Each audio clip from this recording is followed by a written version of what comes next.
안녕하십니까? 저희 다니엘 세븐에 오신 여러분들을 다시 한번 진심으로 환영합니다. 우린 지난 2시간에 걸쳐서 다니엘서 배경과 그 1장을 같이 공부해 보았습니다. 이 다니엘서는 정말로 흥미진진한 책이죠. 이 다니엘서는 이 세상 역사의 마지막 시대를 위해서 기록된 책입니다.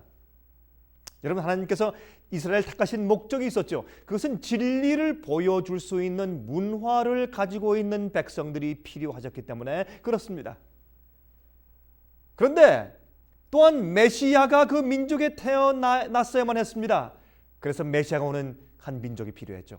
그런데 그 나라가 하나님의 말씀을 순종하지 않으므로 그들이 택함받은 목적이 그만 실패로 돌아가고 말았습니다. 그 결과로 유대 나라가 바벨론의 침공을 받고 멸망당하게 되었죠. 그래서 많은 사람이 포로로 잡혀서 이제 바벨론 지방으로 갔습니다. 그 중에 다니엘과 세 친구들이 있었습니다. 그들은 가서 주님의 뜻대로 살기 위해서 결심을 한 것을 우리가 배웠습니다. 그들은 3년을 바벨론 대학에서 공부한 후에 최고의 졸업생들이 되었습니다. 지식적인 그런 입장뿐만 아니라 하나님의 영감을 이해하는 놀라운 출중한 지혜가 그들에게 있었다는 것을 우리가 배웠습니다. 바벨론의 학자들보다 10배나 더 많은 지혜가 있었던 것을 우리가 배웠습니다. 하나님께서 당신을 순종하며 충성스럽게 따라오는 종들을 통하여서 역사하시기 시작한 것을 우리가 배웠습니다. 여러분, 1장에서 우리는 다니엘과 세 친구들의 충성됨을 보았습니다. 하나님께서 그들을 어떻게 축복하셨는지를 우리가 보았습니다. 오늘은 이제 제2장을 연구할 차례입니다. 이제부터 다니엘의 그 놀라운 예언에 들어갑니다. 그런데 여러분, 이해하실 것이 있습니다. 이 다니엘 2장의 이 예언도 중요하지만 예언 속에 있는 다니엘의 성품이 참 중요합니다. 여러분, 자세히 잘 보시기 바랍니다. 이 다니엘서는 마지막 시대를 위해서 기록된 예언서입니다. 옛날을 위해서가 아니라 바로 이 시대에 살고 있는 우리가 주님과 말씀에 대해서 더 확신을 가지고 미래를 볼 수 있는 그런 지혜를 가지고 살도록 하시기 위해서 주님께서 이 예언을 허락해 주신 것입니다. 우리 다니엘 2장 1절 펴서 우리 같이 한번 읽어보면서 우리 말씀을 연가하도록 하십시다. 다니엘 2장입니다. 아주 흥미진진한 예언을 우리가 이제 보게 되겠습니다. 다니엘 2장 1절 읽겠습니다. 느부갓네살이 위에 있은지 2년에 꿈을 꾸고 그로 인하여 마음이 번민하여 잠을 이루지 못한지라 그랬습니다. 여기에 참 아주 흥미있는 말씀이 있는데 한 가지 모순점이 발견됩니다. 여러분, 우리가 성경에서 모순되는 것 같은 점을 발견할 때 걱정하지 마시기 바랍니다. 기도하면서 기다리십시오. 하나님을 신뢰하십시오. 여러분, 성경에 어떤 것들은 모순되는 것 같은 것을 발견해도 그러나 우리가 자세히 연구할 때 분명히 그 뒤에 해석이 있고 또한 그 내용의 의미가 있고 또 이유가 있는 것을 발견해야 되는 것입니다. 여기에 우리 1절에 느부갓네살이 위에 있은지 2년에 그랬습니다. 다시 말해서 느부갓네살 왕 2년에 그랬어요. 3년이 아니고 2년입니다. 그거 참 이상하지 않습니까? 여러분, 자 보십시오. 다니엘이 지금 이 포로 잡혀 간지 얼마 동안 됐습니까? 3년 됐죠. 3년에서 그 바벨론 대학에서 3년 동안 공부했습니다. 그러면 느부갓네살 왕 3년에 해야 할 텐데 2년에 그랬습니다. 그 이유가 됐을까요? 여러분이시요. 그 이유는 바벨론 왕들은 즉위하는 해는 계산하지 않습니다. 즉위하는 첫 번째 해는 영년으로 환산하기 때문에 이제 그 다음부터 계산해서 사실은 다니엘이 3년째 그 나라에 있을 때 그때는 느부갓네살 2년이라고 바벨론 역사는 기록하는 것입니다. 그래서 그렇습니다. 자, 고대 왕들은 꿈을 아주 중요시했습니다. 그들이 꾸는 꿈은 신이 그들에게 무엇을 현시해 주기 위해서 준 수단이라고 생각했습니다. 그래서 그들은 꿈에 대해서 굉장히 관심이 많았습니다. 이 느부갓네살 왕은 이 꿈을 범상한 것이 아닌 특별한 계시로 생각을 했습니다. 여러분, 다니엘서에서 세 번째 좀 더 앞으로 나가시면 아모스서가 있죠. 여러분, 아모스서를 보시면 거기 아모스서 3장 7절에 아모스서 3장 7절에 다음과 같은 말씀이 있습니다. 주 여호와께서는 자기의 비밀을 그 종 선지자들에게 보여주시지 아니하시고는 결코 행하심이 없으시리라 그랬습니다. 여러분, 이 세상 역사 속에 일어나는 중요한 일들을 하나님께서는 당신의 백성들에게 먼저 다 알려주시는 것입니다. 주님께서 먼저 알려주시지 않고서는 하시는 일이 없다고 성경은 말씀하고 있습니다. 여러분, 다니엘 2장은 이 세상 역사의 흐름에 대한 줄거리를 알려주신 것입니다. 여러분, 이사야 46장 9절과 10절을 보겠습니다. 이렇게 말씀되어 있어요. 너희는 옛적 일을 기억하라. 나는 하나님이라. 나 외에 다른 이가 없느니라. 나는 하나님이라. 나 같은 이가 없느니라. 내가 종말을 처음부터 고하며 아직 이루지 아니한 일을 옛적부터 보이고 이르기를 나의 모략이 설 것이니 내가 나의 모든 기뻐하는 것을 이루리라 하였노라 그랬습니다. 여러분이시여, 우리가 믿는 하나님은 예언의 하나님이요, 우리가 믿는 하나님은 과거와 현재와 미래를 아신 하나님이시요, 미래의 어떤 것을 다 미리 보시고 말씀하신 하나님이시요, 그런 하나님은 이 우주에 우리 하나님 여호와밖에 없죠. 여러분, 하나님께서는 미래를 미리 보여주셨습니다. 또한 바벨론의 13 종류의 우상의 신들은 그렇게 할 수가 없었죠. 마귀는 과거와 현재만 아는 것입니다. 그래서 우리가 점을 치면은, 아니면 어떤 점성술자들은 말이죠, 우리가 과거에 있었던 일들을 자꾸 얘기해 줍니다. 마귀는 과거에 있었던 일을 알기 때문에 그렇습니다. 얘기해 주면 우리가 깜짝 놀라서 과거를 그렇게 잘 알아맞히는 것을 보면서 미래를 말해주는 것을 그냥 믿어버리는 것입니다. 여러분, 마귀는 과거와 현재만 알지 미래를 모르는 것입니다. 하나님께서 우리에게 예언을 주신 목적이 있습니다. 첫 번째, 하나님께서 성경에 우리에게 예언을 주신 목적 첫 번째, 하나님의 전능하심을 알려주시려고 그렇게 하신 것입니다. 그래서 하나님을 우리가 더욱더 신뢰할 수 있도록 하시기 위해서 우리에게 예언을 주셨습니다. 두 번째, 성경 말씀의 확실성을 알려주시기 위해서 하신 것입니다. 이 책은 그저 인간들의 작품이 아닙니다. 문학 서적도 아니고 역사 책도 아닙니다. 이것은 성령께서 영감해 주신 하나님의 말씀인 것입니다. 그러므로 여러분, 이 성경 말씀을 신뢰할 수 있도록 하기 위해서 또한 예언을 주셨습니다. 세 번째, 성경 예언은 과거와 미래를 연결시켜 주는 것입니다. 이 세상 역사의 흐름이 그저 우연히 있는 것이 아니라 하나님께서 주관하신다는 사실을 알려주는 것입니다. 과거를 설명해주고 미래를 보여줍니다. 그래서 불확실한 미래를 두려움이 없이 맞이할 수 있도록 해주는 것이 바로 성경 예언인 것입니다. 네 번째 목적입니다. 현재를 살 때 확신을 가지고 살 수 있게 만드는 것입니다. 미래에 대한 두려움이 없이 믿음을 가지고 하나님을 위해서 현재를 살아갈 수 있도록 용기를 주기 위해서 바로 이 예언을 주는 것입니다. 주님께서 이 세상을 주관하시고 주님께서 보상하시고 주님께서 심판하시는 것을 예언이 보여주는 것입니다. 여러분, 느부갓네살 왕이 자기가 세운 이 나라가 앞으로 어떻게 될까 염려하면서 잠자리에 들어갔다고 했습니다.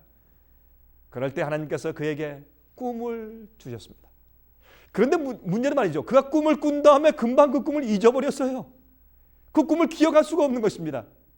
여러분, 우리 다니엘서 2장 2절을 볼까요? 우리 다니엘서 2장 2절입니다.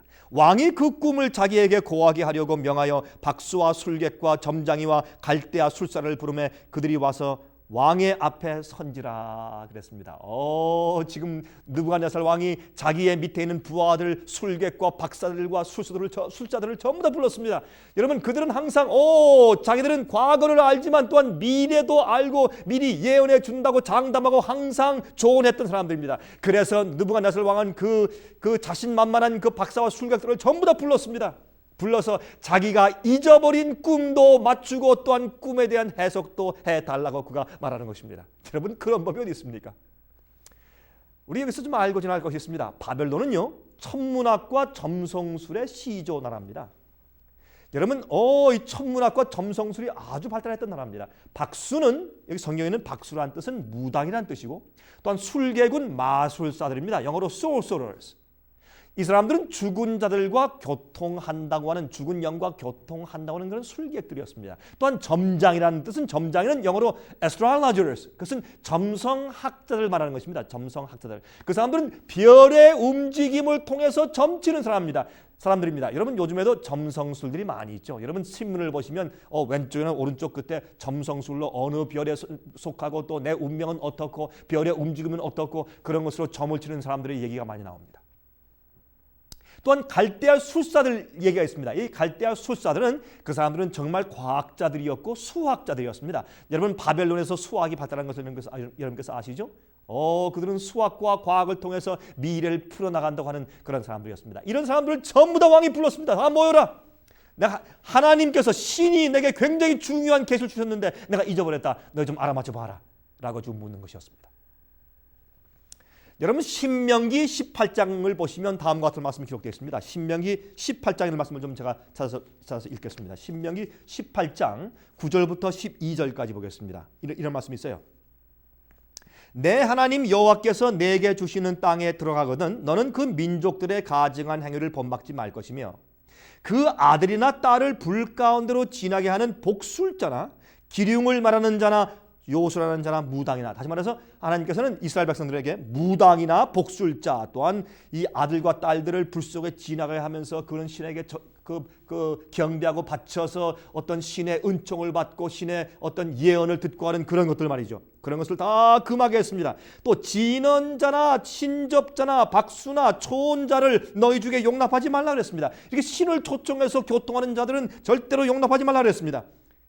여러분 이렇게 해서 무릇 이런 일을 행하는 자는 여호와께서 가증히 여기시나니 이런 가증한 일로 인하여 내 하나님 여호와께서 그들을 내 앞에서 쫓아내시느니라 그랬어요. 이런 일은 절대로 용납해서는 안 되는 일입니다. 그러나 이제 느부갓네살 왕은 진리를 모르고 하나님을 모르기 때문에 그러한 신접자들과 과학자들과 그런 술자들과 그런 요술객들을 전부 다 불러서 자기의 꿈을 알아맞히고 또한 그 예언을 해석해 달라고 지금 부탁을 하는 것입니다. 우리 다니엘서 3장 2장 다니엘서 2장을 좀 돌아가서 보겠습니다. 2장 3절부터 말씀을 좀 보십시다. 3절부터 6절 읽겠습니다. 왕이 그들에게 이르되 내가 꿈을 꾸고 그 꿈을 알고자 하여 마음이 번민하도다. 갈대아 술사들이 아람 방언으로 왕에게 말하되 왕이여 만세수를 하옵소서. 왕은 그 꿈을 종들에게 이르시면 우리가 해석하여 드리겠나이다. 여러분, 왕이시여 우리에게 꿈을 알려주셔야 우리가 해석할 것이 아닙니까? 그 당연한 얘기죠. 그래서 꿈을 얘기해 줘야 해몽을 해주죠. 5절입니다. 왕이 갈대아 술사에게 대답하여 그러되 내가 명령을 내렸나니 너희가 만일 꿈과 그 해석을 나로 알게 하지 아니하면 너희 몸을 쪼갤 것이요 너희 집으로 걸음터를 삼을 것이요 너희가 만일 꿈과 그 해석을 보이면 너희가 선물과 상과 큰 영광을 내게서 얻으리라. 그런즉 꿈과 그 해석을 내게 보이라 그랬습니다. 여러분 어떻게 다른 사람이 꾸고 잊어버린 꿈을 알아맞힐 수가 있습니까? 세상에 이런 생떼가 어디 있습니까? 어디에 이런 일이 있을 수가 있습니까? 여러분 참 이상하죠? 여러분이시여 지금 이 왕이 너무나 급했습니다. 자기가 꾼 꿈을 지금 잊어버렸습니다. 그 꿈이 신이 준 것인데 너무 중요하다는 것을 느꼈어요. 그래서 꿈을 알려주고 또한 해석도 해달라고 지금 이 왕이 생떼 쓰는 것입니다. 생떼 쓰는 것입니다. 너희들은 옛날부터 미래를 안다고 말했지 않느냐? 한번 알아맞혀 봐라. 그렇게 말하는 것입니다. 그들의 명예가 달려있는 것뿐만 아니라 그들의 생명이 지금 달려있습니다. 너희와 너희 식구를 내가 다 죽이겠다고 말했습니다. 너희가 알지 못하면 너희가 지금까지 거짓말한 것이니까 그런 뜻이죠. 자 이제 7절부터 12절까지 읽겠습니다. 이렇게 말씀되어 있습니다. 그들이 다시 대답하여 가로되 청컨대 왕은 꿈을 종들에게 이르소서. 그리하시면 우리가 해석하여 드리겠나이다. 다시 말했습니다. 왕이요 꿈을 알려줘야 해석하죠. 그 말이 맞지 않습니까? 그렇죠? 왕이 대답하여 그러되 내가 분명히 아노라. 너희가 나의 명령이 내렸음을 보았으므로 시간을 천연하려 함이로다. 너희가 자꾸 시간을 끌어서 내 노가 가라앉기 기다리는 것이지. 너희 거짓말한 자들아 빨리 내 꿈을 알려주고 해석해라 라고 지금 이 왕이 노발대발하는 것입니다. 여러분 참 얼마나 난처합니까? 그들은 참 하나님을 아는 사람들이 아니었습니다. 이 박사와 술객들과 무당들과 이런 학자들이 하나님을 모르고 자기들의 지혜를 의지하고 악한 신을 의지하고 악령을 의지했습니다. 마귀의 영을 의지했습니다. 그럴 때 그들이 믿는 신이 참신이 아닌 것을 그들도 뼈저리게 느끼게 되는 것입니다. 그들은 너무 어려운 지금 입장에 있습니다. 지금 자기들의 잘못된 믿음 때문에 그들이 지금 죽게 되어 있습니다. 그들뿐만 아니라 그들의 온 가족이 전부 다 죽게 되고 그들의 자산은 못수되고 그들의 집은 다 이제 불태워져서 거름더미가 될 그런 입장에 처하게 되었다 그 말입니다. 자 그런데 그 다음에 보십시다. 9절 너희가 만일 이 꿈을 나로 알게 하지 아니하면 너희를 처치할 법이 오직 하나이니 이는 너희가 거짓말과 망령된 말을 내 앞에서 꾸며 말하여 때가 변하기를 기다리려 함이니라. 이제 그 꿈을 내게 알게 하라. 그리하면 너희가 그 해석도 보일 줄을 내가 알리라 그랬습니다. 이제 보니까 너희가 지금까지 미래를 안다고 하는 것이 다 거짓말이었구나. 말해라. 꿈을 먼저 알려주면 너희가 꿈을 해석할 능력이 있다는 것을 내가 믿겠다라고 지금 왕이 말하는 것입니다. 얼마나 난처합니까? 어떤 입장에서 왕이 지금 생떼 쓰는 것이죠. 어떻게 남이 꾼 꿈을 어떻게 들여다보고 알 수가 있습니까, 여러분? 하나님께서 왜 느부갓네살 왕이 꿈을 꾼 다음에 그 꿈을 잊어버리게 하셨을까요? 거기엔 분명히 이유가 있죠. 무엇이겠습니까? 만약 왕이 그 꿈을 다 기억해서 꿈을 얘기해 주면 누구는 못 풀겠습니까? 적당하게 말하면 되죠. 그렇죠? 여러분, 꿈보다 해몽이 좋다는 말이 있지 않습니까? 그러므로 그 술사들과 박사들이 거짓말로 꾸며서 얼마든지 꿈을 해석할 수가 있는 것입니다. 그래서 하나님께서는 꿈을 준 다음에 살짝 잊어버리게 하셨습니다. 그래서 다니엘 당신의 종을 통해서만 그것을 해석할 수 있도록 하시기 위해서. 자, 이제 보십시다. 이제 자 10절 보세요. 10절. 갈대아 술사들이 왕 앞에 대답하여 가로되 세상에는 왕의 그 일을 보일 자가 하나도 없나이다. 크고 권력이 있는 왕이 이런 것으로 박수에게나 술객에게나 갈대아 술사에게 물은 자가 절대로 있지 아니하나이다. 왕이시여, 과거에 이런 적이 없습니다. 왕이시여, 이런 적이 없습니다 말했습니다. 참 재밌죠? 이렇게 물은 자가 과거에 없었습니다. 그렇게 지금 말을 하는 것입니다. 왕의 물으신 것은 희한한 일이라 육체와 함께 거하지 아니하는 신들 외에는 왕 앞에 그것을 보일 자가 없었나이다 한지라 그랬습니다. 그들이 인정했습니다. 이것은 특별한 참 신만이, 그 계시를 주신 신만이 그것을 알려줄 수 있습니다라고 그들은 솔직히 고백하게 되는 것입니다. 얼마나 놀랐습니까? 왕이 이로 인하여 진노하고 통분하여 바벨론 모든 박사를 다 멸하라 명하니라. 왕의 명령이 내림에 박사들은 죽게 되었고 다니엘과 그 동무도 죽이려고 찾아더라 그랬습니다. 여러분이시여, 참 놀라운 얘기가 있습니다. 여러분, 여기 보시면, 여기 있는 말씀 보시면 참 흥미있는 말씀입니다. 있는 말씀은 이제 이 사람들이 말하기를 왕의 물으신 것은 너무나 희한한 일입니다. 이것은 육체와 함께 거하지 아니하는 신만 왕의 것을 보일 수 있습니다 라고 말했습니다.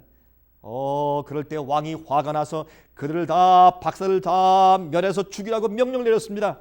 그때 13절에 왕의 명령이 내림에 박사들은 죽게 되었고 다니엘과 그 동무도 죽이려고 찾았더라 그랬습니다. 왜 그렇습니까, 여러분? 예? 여러분이 참 흥미있는 것은 다니엘과 세 친구들도 그 바벨론의 대학을 졸업해서 박사가 됐지 않습니까? 그래서 그 박사들 가운데 한 사람들이었지 않습니까? 그래서 그들도 좀 죽게 된 것입니다. 난처한 입장에 처했습니다. 왕의 시위대 장관 아리옥이 바벨론 박사들을 죽이러 나가매 다니엘이 명철하고 슬기로운 말로 왕의 장관 아리옥에게 물어가로되 왕의 명령이 어찌 그리 급하뇨? 아리옥이 그 일을 다니엘에게 고하매 다니엘이 들어가서 왕께 구하기를 기한하여 주시면 왕에게 그 해석을 보여드리겠나이다 하니라. 다니엘이 아주 참 태연하게 또한 지혜를 가지고 물었습니다. 아리옥 장군이시여, 왜 이렇게 급합니까? 왜 우리를 찾아오셨습니까? 왜 우리를 이렇게 데려가려고 하십니까? 그때 그 얘기를 다 들은 다니엘이 뭐라고 말했습니까? 걱정하지 마십시오. 왕에게 조금만 시간을 달라고 해주십시오. 내가 그것을 다 해석해 드리겠습니다.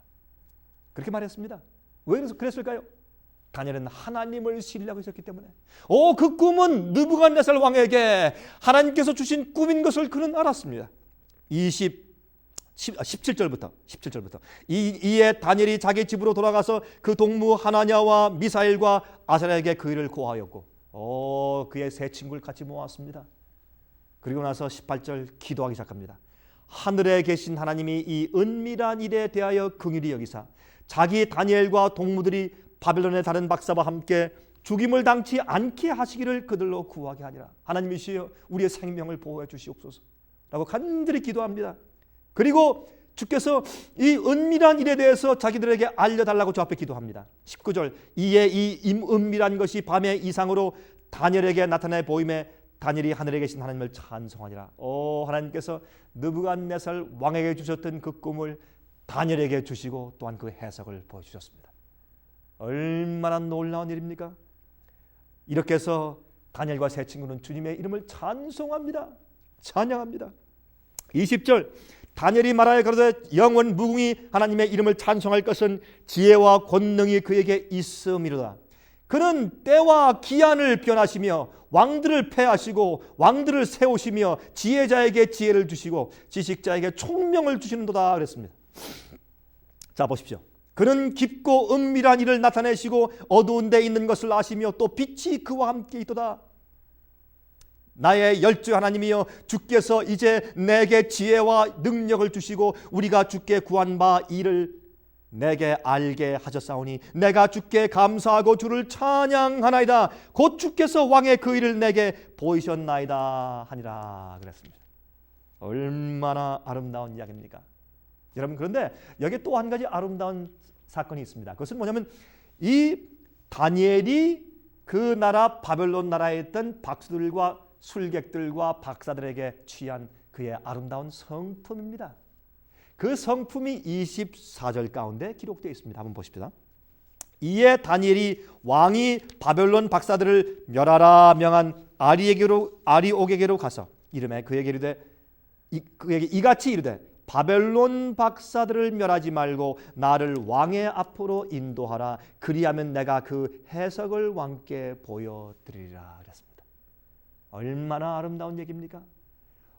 여러분, 얼마나 그 바벨론의 박사들과 술객들이 그를 모함했을까요? 그를 질투하고 시기하고 미워했을까요? 저 유대 나라에서 포로로 잡혀온 히브리 사람이 저렇게 잘되고 은총을 받는 것을 볼 때 얼마나 시기하고 모함했을까요? 얼마나 그를 미워했을까요? 그래서 그를 얼마나 괴롭혔을까요? 놀리고. 그러나 다니엘은 그들을 복수하지 않았습니다. 그들이 어려움 가운데 처해서 죽게 되었을 때 다니엘은 장군에게 부탁하기를 왕에게 부탁해서 그들을 죽이지 말고 왕의 노를 푸시라고 부탁을 했습니다. 얼마나 아름다운 성품입니까? 복수하지 않는 성품. 이것이 예수 그리스도의 마음이 아니고 무엇이겠습니까? 다니엘이 하나님께로부터 계시를 받고 그러한 지혜와 능력이 있었던 이유는 그의 마음 가운데 하나님의 성품이 있었기 때문에 그렇습니다. 원수를 용서하는 마음. 여러분들이시여, 예수께서 십자가에 돌아가실 때 어떻게 했습니까? 아버지시여 저들을 용서해 주시옵소서. 저들이 하는 것을 알지 못하기 때문에 그렇습니다. 스데반이 죽기 전에 어떻게 기도했습니까? 하나님이시여 저들을 용서해 주십시오. 저들이 하는 것을 알지 못해서 그렇습니다 라고 기도했지 않습니까? 이것은 주님의 종들의 품성의 특징이 아니고 무엇이겠습니까? 제가 또 25절부터 30절까지 읽겠습니다. 이렇게 대목대목 읽어나가면서 보니까 참 얼마나 흥미있고 우리 감격스러운지 모르겠습니다. 물론 여기 있는 것은 예언이지만 또한 이 예언 속에 하나님의 백성들이 배워야 할 놀라운 품성들이 알알이 숨겨져 있는 것을 우리가 볼 수가 있는 것입니다. 자, 우리 보십시다. 25절부터. 이에 아리옥이 다니엘을 데리고 급히 왕의 앞에 들어가서 고하되 내가 사로잡혀온 유다 자손 중에서 한 사람을 얻었나이다. 그가 그 해석을 왕께 아시게 하리이다. 왕이시여 여기에 왕의 꿈을 해석할 사람이 있습니다 라고 말했습니다. 왕이 대답하여 벨드사살이라 이름한 다니엘에게 이르되 내가 얻은 꿈과 그 해석을 내가 능히 내게 알게 하겠느냐? 박사들도 못하고 술객들도 못하고 과학자들과 수학자들도 다 못했는데 내가 감히 내 꿈을 알게 하겠느냐 말했습니다. 그때 27절에 다니엘이 말합니다. 다니엘이 왕 앞에 대답하여 그러되 왕의 물으신 바 은밀한 것은 박사나 술객이나 박수나 점쟁이가 능히 왕께 볼 수 없으되 오직 은밀한 것을 나타내실 자는 하늘에 계신 하나님이시라. 그가 느부갓네살 왕에게 후일에 될 일을 알게 하셨나이다. 왕의 꿈 곧 왕이 침상에서 뇌 속으로 받은 이상은 이러하니라. 그가 말했습니다. 이것은 학자의 머리로 안 됩니다. 신접한 무당들의 힘으로 안 됩니다. 이것은 참 하나님의 지혜로만 가능합니다 라고 그는 하나님을 소개합니다. 이스라엘의 여호와를 소개합니다. 그리고 그는 겸손하게 이 은밀한 비밀을 해석해 주기 시작합니다. 29절 왕이여, 왕이 침상에 나아가서 장래일을 생각하실 때 은밀한 것을 나타내시는 이가 장래일을 왕에게 알려셨사오며 왕이시여 하나님께서 왕에게 지금 미래에 있을 일을 보여주시는 것입니다.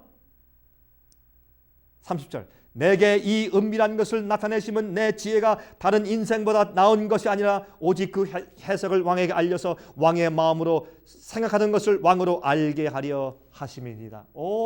다니엘은 겸손했습니다.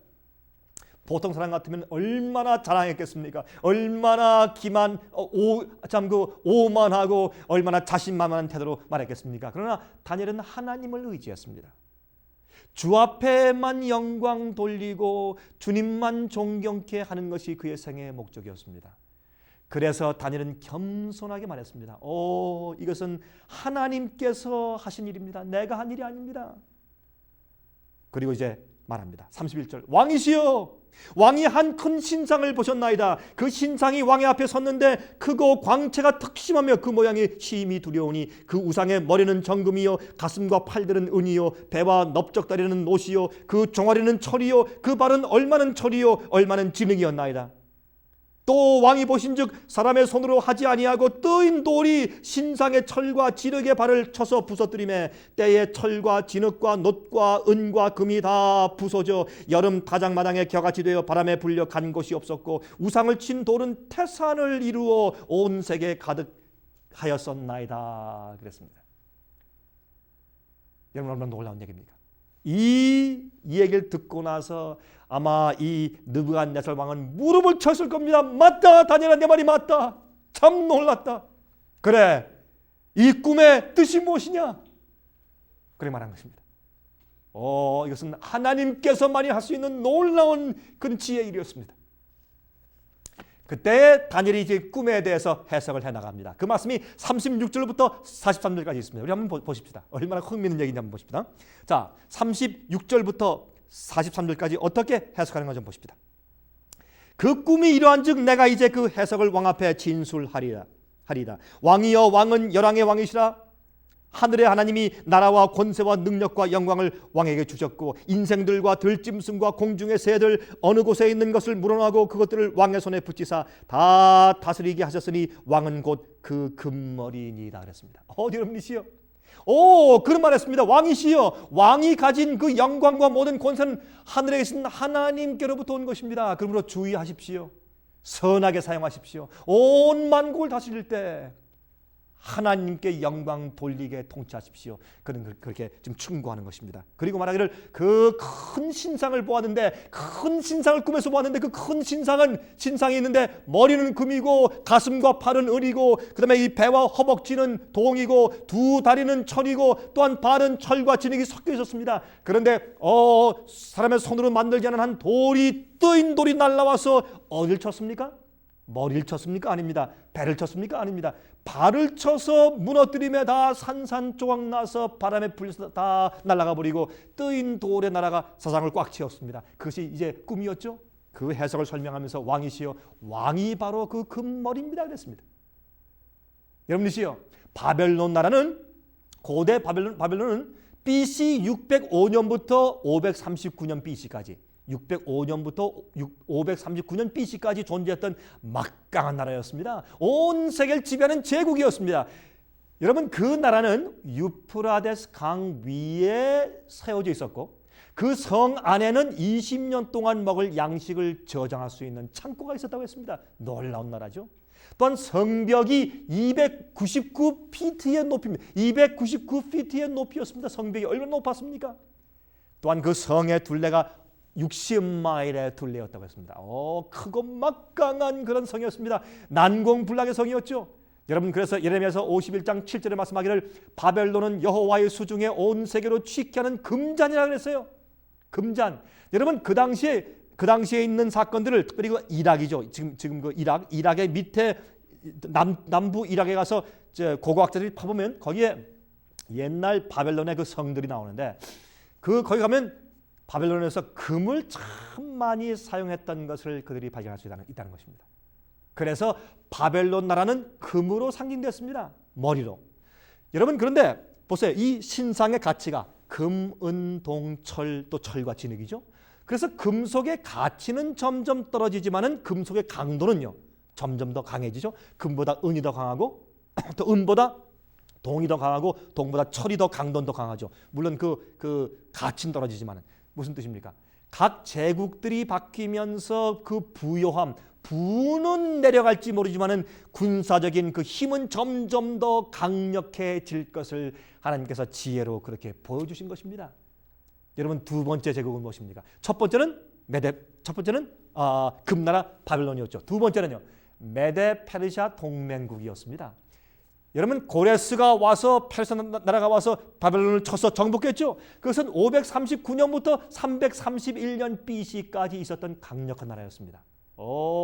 메데와 페르시아가 동맹했죠. 여러분 저 신상을 보시면 두 팔이 있지 않습니까? 두 팔을 이렇게 손으로 이제 안고 있는 모습이 우리가 상상할 수가 있는 것입니다. 그래서 메데와 페르시아 두 나라가 동맹해서 바벨론을 쳐서 이겨서 은나라가 된 것입니다. 두 번째 제국입니다. 세 번째 제국은 무엇입니까? 동으로 되었죠. 동나라. 그것은 헬라였습니다. 헬라. 그것은 331년부터 168년 BC까지 존재했던 나라였습니다. 우리가 잘 아는 헬라의 누굽니까? 알렉산더 대왕 아시죠? 가장 빠르게 세상을 정복했던 나라. 그 나라가 동으로 무기를 만들고 칼을 만들고 또한 방패를 만든 나라로서 유명하고, 또한 이 말이 끄는 마차를 만들 때 동으로 마차를 만들기 시작한 나라로서 유명했습니다. 그래서 그 나라를 동으로 표현했습니다. 얼마나 놀라운 주님의 지혜입니까? 이 세상의 역사의 흐름의 줄거리를 주님께서 한 모습으로 만화처럼 정확하게 보여주었습니다. 간단하지만은 너무 정확하게 주님께서 이 세상 역사의 줄거리를 보여주신 것이 아니고 무엇이겠습니까? 네 번째 제국 로마. 철이죠? 여러분, 두 다리가 철이지 않습니까? 여러분, 이 로마가 동로마와 서로마로 나중에 나뉘어졌지 않습니까? 이 다리가 두 개 있는 것처럼. 그것은 168년 BC부터 351년 AD까지 긴 기간 동안에 거의 한 500년 동안에 걸쳐서 좀 성공적인 사례를 알려줬던 놀라운 나라였습니다. 철처럼 짓밟고 물어뜯고 하는 아주 강력한 군대 가진 나라였죠. 여러분, 예수께서도 로마 군인들의 철못에 의해서 십자가에 못 박혀 돌아가셨죠. 이것이 네 번째 제국입니다. 철의 나라입니다. 이 놀라운 얘기를 성경은 이렇게 자세하고 간단하게 예언으로 기록하고 있는 것입니다. 여러분, 역사가 에드워드 기본스는 다음과 같이 말했다고 했습니다. 역사가 에드워드 기본스는 그의 책 로마 제국의 쇠퇴와 멸망, 로마 제국의 쇠퇴와 멸망이라는 책에서 다음과 같이 기록했습니다. 로마 제국은 세상을 가득 채웠고 그 제국은 단 한 사람의 손 안에서 움직여왔다. 시절을 대항하는 것은 불가능한 일이었다. 도망하는 일도 불가능하였다. 로마 제국의 군대는 무적이었으며 항상 전쟁에서 승리하였고 유프라테스 강과 다뉴브 강과 라인 강들을 따라 차례대로 신속히 정복해 나아갔다. 금과 은과 동과 철의 상징들은 철의 제국에 의하여 무참히 부수어진 나라들과 왕들을 상징하기에 아주 적합하다 그랬습니다. 다시 말해서 이 기본스 역사가도 다니엘서 2장의 예언을 흥미있게 그가 받아들인 사실을 우리가 볼 수가 있습니다. 그런데 여러분, 여기에 있는 이 예언에 의하면 다섯 번째 제국은 없습니다. 네 번째 제국이 열왕국으로 갈려집니다. 참 이상하죠? 우리 같으면 네 번째 왕국 다음에 또 다섯 번째 제국은 이렇게 예언했을 텐데, 여기 성경은 말하기를 네 번째 제국 이후에 다섯 번째 제국은 없다고요. 다섯 번째 제국은 없고 네 번째 제국이 열나라로 갈라져서 진흙과 철이 섞인 것처럼 될 것이라고. 무슨 뜻입니까? 어떤 나라는 강하고 철처럼, 어떤 나라는 진흙처럼 약하고, 그래서 강한 나라와 약한 나라가 서로 어울려서 합쳐져서 살고 있는 열국 시대가 될 것이라고 성경은 예언한 것입니다. 얼마나 놀라운 예언입니까, 여러분? 성경은 이 세상 역사의 흐름을 이렇게 정확하게 파헤쳐서 우리에게 이미 설명해 주었습니다. 여러분, 331년 AD 이후부터 로마 나라가 열국으로 분열된 이후부터 지금까지 로마 제국은 분열되어 있는 채로 지금까지 존재하고 있습니다. 하나님께서 더 이상 합치지 못할 것이라고 그랬습니다. 얼마나 놀랍습니까? 주의 예언은 한 번도 어겨진 바가 없습니다. 주의 예언은 잘못된 바가 없습니다. 여러분, 기억하십시오. 이것은 하나님의 지혜로 우리가 주신 그런 예언인 것입니다. 참 놀랍지 않습니까? 여러분, 로마 나라가 멸망됐을 때 처음에는, 나중엔 좀 더 숫자가 적어지거나 많아진 적도 있지만은 처음에 갈라질 때 로마 나라가 정확하게 열 나라로 분열되었다는 사실을 역사가 증명하고 있습니다. 자, 이제 우리 그 결론을 봅니다. 자, 이제 44절부터 보겠습니다. 여러분, 다니엘서 2장 44절부터 있는 말씀을 봅니다. 여기에 참 놀라운 결론을 우리가 볼 수가 있습니다. 이렇게 지금 설명합니다. 다니엘이 이 열왕의 때에 하늘의 하나님이 한 나라를 세우시리니 여기 보십시다. 여기 이제 제가 40절부터 다시 읽겠습니다. 넷째 나라는 강하기가 철 같으리니 철은 모든 물건을 부서뜨리고 이기는 것이라 철이 모든 것을 부수는 것 같이 그 나라가 문 나라를 부서뜨리고 빠올 것이며 왕께서 그 발과 발가락이 얼마는 토기장의 진흙이요 얼마는 철인 것을 보셨은즉 그 나라가 나누일 것이며 왕께서 철과 진흙이 섞인 것을 보셨은즉 그 나라의 철에 든든함이 있을 것이나 그 발가락에 얼마는 철이요 얼마는 진흙인즉 그 나라가 얼마는 든든하고 얼마는 부서질만 할 것이며 왕께서 철과 진흙이 섞인 것을 보셨은즉 그들이 다른 인정과 서로 섞일 것이나 피차에 합하지 아니함이 철과 진흙이 합하지 않음과 같으리라 그랬습니다. 놀라운 얘기죠. 얼마나 정확하게 맞습니까? 44절 이 열왕의 때 하늘의 하나님이 한 나라를 세우시리니 이것은 영원히 망하지도 아니할 것이요 또 국권이 다른 백성에게로 돌아가지도 아니할 것이요 도리어 이 모든 나라를 쳐서 멸하고 영원히 설 것이라 그랬습니다. 놀라운 얘기죠. 여러분이시여 여기 기억하시기 바랍니다. 여기에 두 가지 중요한 말씀이 있습니다.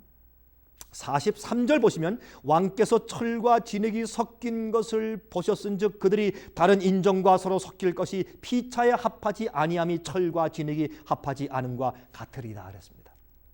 여러분이시여 절대로 이들이 합치지 못할 것을 말했습니다. 무슨 뜻입니까? 여러분 유럽이 지금 서부 유럽 나라들이 바로 로마 나라가 열국으로 갈라진 다음에 생긴 나라들이죠. 성경은 말하기를 그 나라들이 다시는 합쳐지지 않을 것이라 했습니다. 강한 나라와 약한 나라가 같이 합치지 못하고 분열된 상태에서 끝까지 갈 것이라고 말씀했습니다. 여러분 기억해 보십시오. 여러분 이 신성 로마 제국을 통해서 유럽 대륙을 합치려고 했은 적이 있었죠. 그렇죠? 또 여러분 독일의 카이젤 황제가 어떻게 했습니까? 유럽을 통일하려고 했었죠. 또 누가요? 히틀러가요. 그렇죠? 나폴레옹이요. 그러나 그들이 그렇게 애쓸 때마다 번번이 실패했습니다. 왜? 성경이 말하기를 그들이 절대로 다시 합치지 못할 것이라고 말했습니다. 여러분 또 기억하십시오. 그들이 인종을 서로 섞일 것이나 피차 합치지 못할 것이라고 했습니다. 여러분 유럽에 가시면요 재밌는 것은 말이죠. 각 나라마다 전부 다 친척이에요.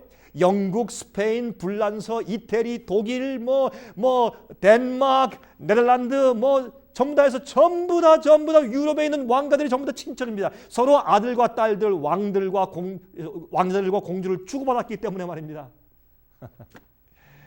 그렇게 해서 어떤 왕궁에 가면 말이죠. 족벌 보면 이 온 나라가 전부 다 합쳤어요. 다 그렇게 인종이 서로 아들과 딸들을 주고받으면서 서로 인종이 섞일 것이나 그러나 그들은 다시 합쳐지지 않을 것이라고 성경은 말했습니다. 얼마나 놀라운 얘기인지 여러분. 이 예언이 얼마나 정확하게 성취되어 왔습니까? 성경은 항상 정확한 것입니다. 여러분 주의 말씀과 예언을 확신하시고 신뢰하시기 바랍니다. 여러분 세상의 학자들 믿지 말고 성경의 예언을 믿으시기 바랍니다. 여러분 이렇게 정확하게 성취된 예언이 이렇게 말씀하겠습니다. 이 열왕의 때에 하늘의 하나님이 한 나라를 세우시리니 이것은 영원히 망하지도 아니할 것이요 그 국권이 다른 백성에게로 돌아가지도 아니할 것이요 도리어 이 모든 나라를 쳐서 멸하고 영원히 설 것이라. 왕이 사람의 손으로 아니하고 산에서 떠인 돌이, 이게 무슨 말입니까? 사람의 손으로 만들지 아니한 뜨인 돌, 공주에서 오는 돌, 이것은 예수 그리스도의 재림을 상징했습니다. 하나님의 왕국을 상징했습니다. 예수께서 이 땅을 이제 다시 주님의 왕국으로 만들기 위해서 이 땅에 다시 오시는 것입니다. 주님께서 구원을 베푸신 일이 끝났습니다. 의인들이 준비되었습니다. 예수님 하나님의 어린 양의 신부가 준비되었습니다. 그래서 이 땅의 역사가 끝날 것입니다. 이 땅의 왕들의 실력이 끝날 것입니다. 각 나라의 국권이 끝날 것입니다. 개인들의 부자들의 욕망이 끝날 것입니다. 세상의 욕심들이 끝날 것입니다. 세상의 장래를 향한 꿈들이 끝날 것입니다. 하루아침에 갑자기 끝날 것입니다. 그리고 예수께서 이 땅에 재림하실 것입니다. 천천만만 천사를 대동하고 이 땅에 오실 것입니다. 여러분 기억하십시오. 그때 여러분들은 어디에 계실 것입니까? 여러분 이 놀라운 시대에 주님께서 한 나라를 이 땅에 세우실 텐데 사람의 손으로 만들지 아니한 돌의 나라, 예수 그리스도의 재림입니다. 예수께서 이 땅에 오셔서 이 땅에서 세상을 다시 주님께서 다시 재창조하시는 것입니다. 하나님의 왕국을 만드시는 것입니다. 의인들만 살 수 있는 곳, 주의 계명을 지키는 마음을 가진 의인들만 살 수 있는 아름다운 곳으로 만드시는 것입니다. 거기는 더 이상 죽음이 없습니다. 슬픔이 없습니다. 이별이 없습니다. 범죄함이 없습니다. 거기에는 두려워할 것이 없습니다. 거기는 안전한 곳입니다. 거기는 병이 없습니다. 주님께서 이 세상 역사를 끝내실 것입니다. 이 세상 역사는 이런 식으로 계속해서 갈 수가 없는 것입니다. 주님께서 오셔서 그것을 중지시키고 끝내셔야 합니다. 우리는 그래서 주님이시여 어서 속히 오시라고 기도하는 것입니다. 우리의 유일한 소망은 예수 그리스도의 재림입니다. 여러분의 가장 중요한 소망은 오늘 무엇입니까? 여러분, 제 말씀을 오늘 들으시는 분들 가운데서 마음 가운데 가장 큰 소망은 무엇입니까? 세상입니까? 오는 하나님의 왕국입니까? 여러분 회개하시기 바랍니다. 여러분, 이렇게 해서 주님께서 이 땅에 오셔서 새로운 왕국을 세우실 것을 여기 설명했습니다. 그 다음에 이렇게 말했습니다. 46절부터 이에 느부갓네살 왕이 엎드려 다니엘에게 절하고 명하여 예물과 향품을 그에게 드리게 하니라. 왕이 대답하여 다니엘에게 이르되 너희 하나님은 참으로 모든 신의 신이시요 모든 왕의 주제시로다. 내가 능히 이 은밀한 것을 나타내었으니 내 하나님은 또 은밀한 것을 나타내시는 자시로다. 여러분, 누가 이겼습니까? 정복한 느부갓네살 왕이 이겼습니까? 아니면 정복당한 다니엘이 이겼습니까? 여러분이시여, 인간적으로는 정복당한 것 같았지만은 그러나 하나님을 신뢰하는 젊은 다니엘이 놀라운 그 당시의 제국, 그 바벨론의 황제인 느부갓네살 왕을 이긴 것입니다. 이것이 주님의 방법입니다. 이것은 하나님의 승리였습니다. 느부갓네살 왕이 말했습니다. 그에게 이제 큰 예물과 향품을 주었다고 했습니다. 그리고 다니엘에게 절했다 그랬습니다. 그 왕이 내려와서 그 다니엘의 그 꿈과 해석을 들은 다음에 너무 감동을 받고 너희 하나님은 참으로 놀라운 하나님이구나. 깜짝 놀랐습니다. 그는. 그리고 다니엘의 하나님, 히브리 하나님, 이스라엘의 하나님, 그 여호와께서 참 하나님인 것을 그가 이제 알고 인정했습니다. 그리고 황제가 만조 백관들이 보고 부하들이 보는 앞에서 내려와서 그만 땅에 엎드려서 이 젊은 다니엘에게 넙죽 절하는 것입니다. 황제가 얼마나 통쾌한 일입니까? 하나님의 승리입니다. 여러분, 제국의 황제에게 하나님께서 이 세상을 다스리는 자가 세상 나라들의 왕이 아니라 하나님이시라는 사실을 알려주신 것입니다. 여러분, 사람의 손으로 만들지 아니한 뜨인 돌, 인간 나라가 아닌 예수님의 재림이 이 땅에 오는 것입니다. 하나님의 왕국이 임하는 것입니다. 여러분이 보십시오. 그때 그런 말했습니다. 느부갓네살 왕은 너희의 하나님이 참으로 신중의 신이시요 모든 왕의 주제시로다. 내가 능히 이 은밀한 것을 나타내었으니 내 하나님은 또 은밀한 것을 나타내시는 자시로다. 라고 해서 하나님을 그가 알고 깨닫게 되었습니다. 이 하나님께서는 이런 예언을 그 느부갓네살 왕에게 주심으로 하나님께서는 드디어 온 제국의 황제의 것을 알게 하심으로 그를 믿는 자로 만드시는 것이었습니다. 이때부터 느부갓네살은 하나님을 두려워하는 자가 되었습니다. 이스라엘 하나님을 믿는 자가 되었습니다. 그리고 48절부터 이렇게 말했습니다. 왕이 이에 다니엘을 높여서 귀한 선물을 많이 주며 세워 바벨론 돌을 다스리게 하며 또 바벨론 모든 박사의 어른을 삼았으며 왕이 또 다니엘의 청구대로 사드락과 메삭과 아벤누고를 세워 바벨론 도의 일을 다스리게 하였고 다니엘은 왕궁에 있었더라. 다니엘이 그 큰 제국의 국무총리가 되었습니다. 그 다음부터 다니엘은 외국의 사신들과 모든 이 전 세계의 사람들에게 하나님의 진리를 가지고 얼마나 큰 영향력을 미쳤는지 모릅니다. 그래서 이 바벨론 당시에 다니엘과 세 친구 때문에 히브리의 하나님의 진리가 온 세상에 퍼졌습니다. 그래서 외국에 있는 나라들이 두려워서 바로 이 유대 사람들의 그 종교가 들어오니까 두려워서 자기 나라의 이 종교를 만들기 위해서 애썼습니다. 그래서 조로아스터교가 생기고 이 다른 여러 가지 종교들이 생기게 된 것입니다. 여러분들이시여, 기억하십시오. 하나님은 살아계십니다. 이 단순한 예언을 봐도 주께서 살아계신 것을 알 수가 있습니다. 이래서 주님께서 이 이유 때문에 바벨론의 왕에게 이 계시를 주신 것입니다. 이렇게 해서 느부갓네살 왕이 대신해서 하나님에 대한 진리를 세상에 다 전파해 주었습니다. 얼마나 효과적인 전도입니까? 우리가 주님을 신뢰하고 주님의 지혜로 가득 찰 때 다른 사람들이 우리의 성품을 보고 감동을 받아서 다른 사람들에게 우리의 하나님에 대해서 얘기해 주는 것이 참된 전도가 아니겠습니까? 여러분이시여, 얼마나 좋은 말씀입니까? 오늘은 우리가 2장을 공부했습니다. 그런데 3장에 가면 말이죠, 이 왕이 마음이 잠깐 바뀝니다. 놀라운 일이 생깁니다. 핍박이 옵니다. 우리가 참으로 놀라운 또 예언을 3장에서 배울 수가 있겠습니다. 제가 다음 시간에 놀라운 3장을 같이 연구하면서 여러분을 찾아뵙겠습니다. 자, 다음 시간 다시 뵙겠습니다. 안녕히 계십시오. 은혜 많이 받으셨습니까? 생애의 빛은 각종 미디어, 즉 출판물, 텔레비전, DVD, CD, 그리고 웹사이트를 통하여 복음을 전하는 미디어 선교 기관입니다. 생애의 빛 선교 사업에 대해서 좀 더 자세하게 알기 원하시는 분들은 웹사이트 www.sostv.net를 방문하시기 바랍니다. 생애의 빛 웹사이트에는 지금까지 나온 모든 월간지와 DVD, 텔레비전 방송물들을 누구나 무료로 보실 수 있도록 준비되어 있습니다. 지금까지 소개해드린 생애의 빛 선교 교재 중에서 원하시는 책자나 DVD가 있으시면 무료 전화 1877-704-1004번 1877-704-1004번으로 신청하여 주시기 바랍니다. 미국 동부 시간으로 월요일부터 금요일까지 9시에서 5시 사이에 전화해 주시면 감사하겠습니다. 그럼 다음 시간까지 안녕히 계십시오.